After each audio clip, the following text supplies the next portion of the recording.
So America has formally entered the Israel-Iran war. For days, President Donald Trump kept everyone guessing, will he or won't he? There was a lot of speculation about what America would do in this war in West Asia.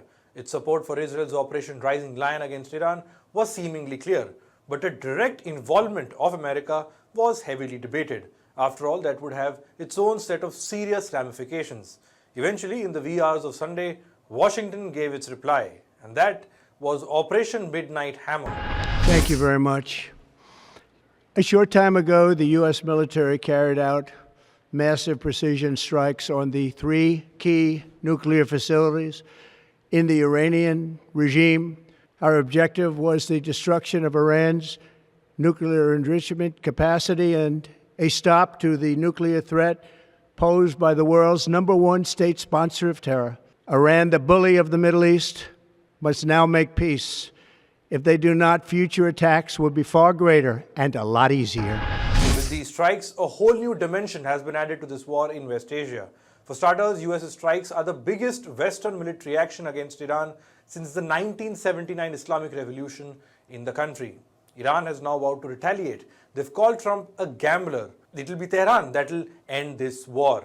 Trump, on his part, has taken to social media, calling American strikes a huge success, while also hinting at a regime change in Iran, calling it Make Iran Great Again, or MIGA.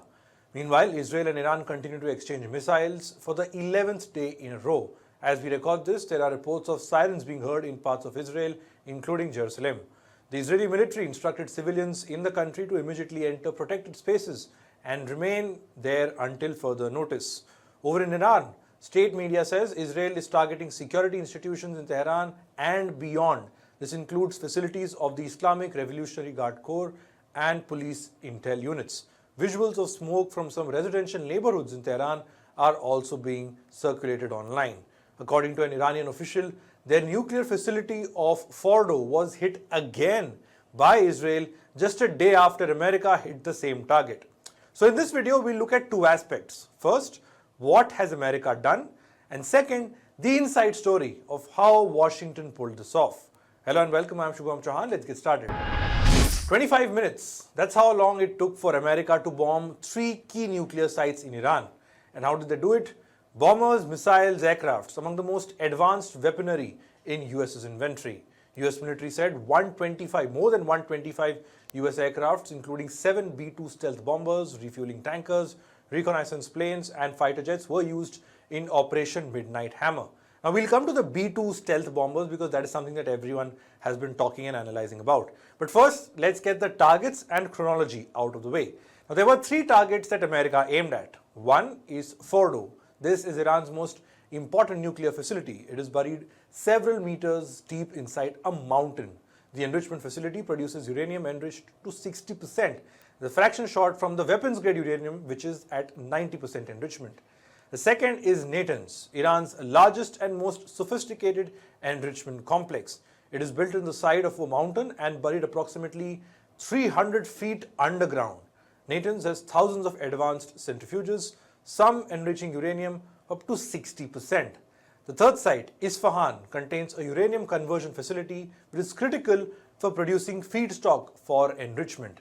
Now, reportedly, Natanz and Isfahan were targeted in Israeli strikes which were launched on the 13th of June. That is when, of course, they launched Operation Rising Lion.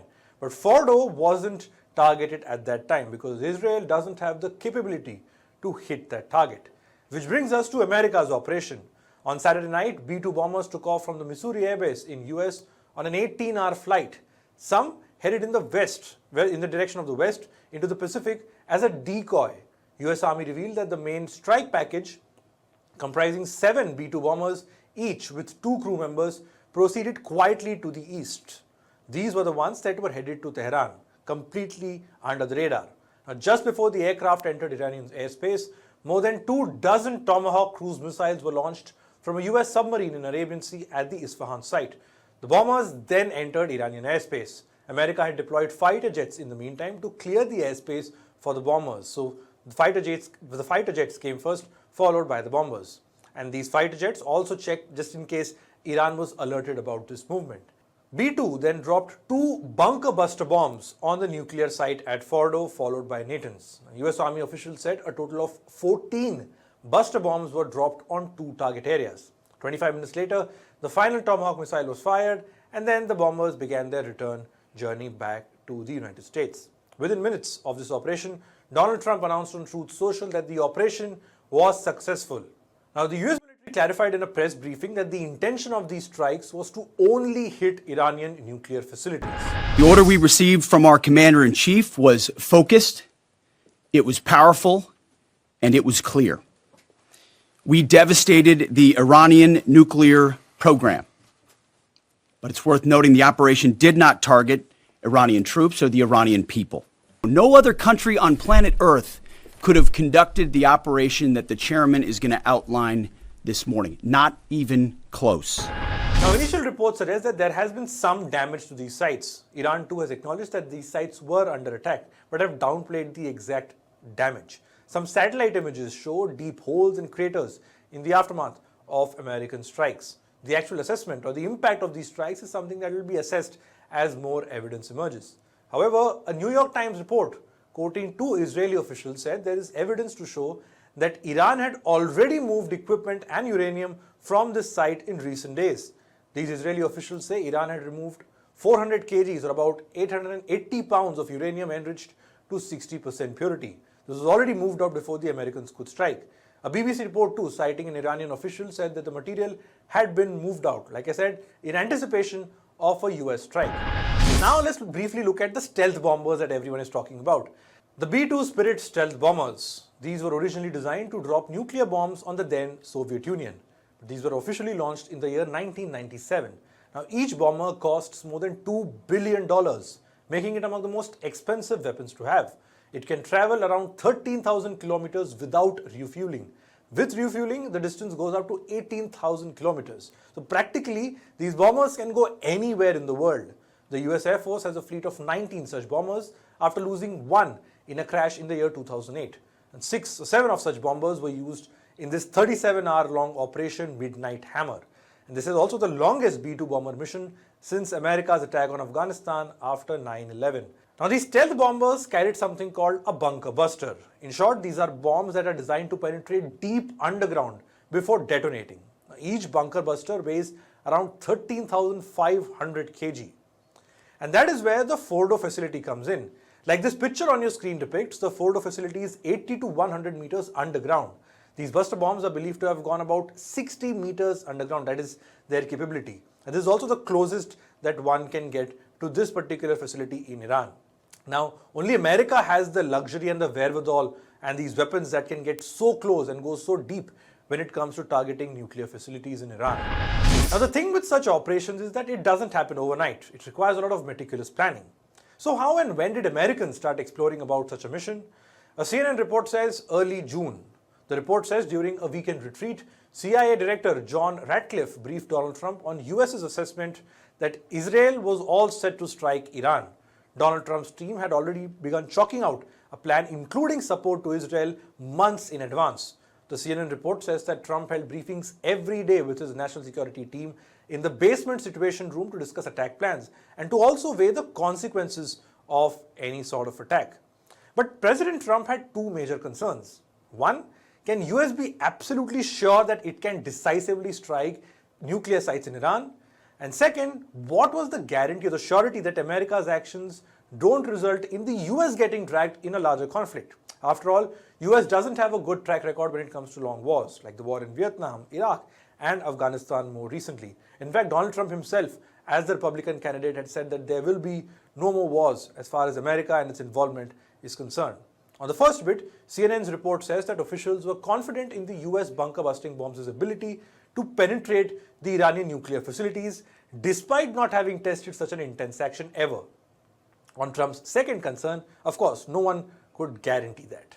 Remember, all of this was happening behind the scenes. Publicly, Donald Trump first gave a 60-day deadline to Iran in April to have a deal with the US. Later, he kept everyone guessing as to when or if America will strike Iran directly. Reportedly, Iran's lack of response to Trump's diplomatic outreach pushed him to make up his mind eventually for military action. Now, CNN reported that the US had already conveyed to Iran through back-channel discussions that America's strikes would be contained and that no further strikes were planned going forward. It was just a one-time thing, is what the message was for Tehran from Washington. Then, the US gave Israel a heads up about this secret operation that Washington was planning. Trump and Netanyahu reportedly spoke on call after Operation Midnight Hammer as well. The US had also told some other nations in West Asia that Washington was ready to strike Iran. This message was apparently delivered to these countries at the White House. However, no timeline was given to these countries on when exactly would US strike and which were the targets that they were looking at. At home, Trump and his team were in contact with top congressional Republicans before the strikes on Saturday. And as one would expect from Trump, some top Democrats were reportedly not told about these plans until the bombs had dropped.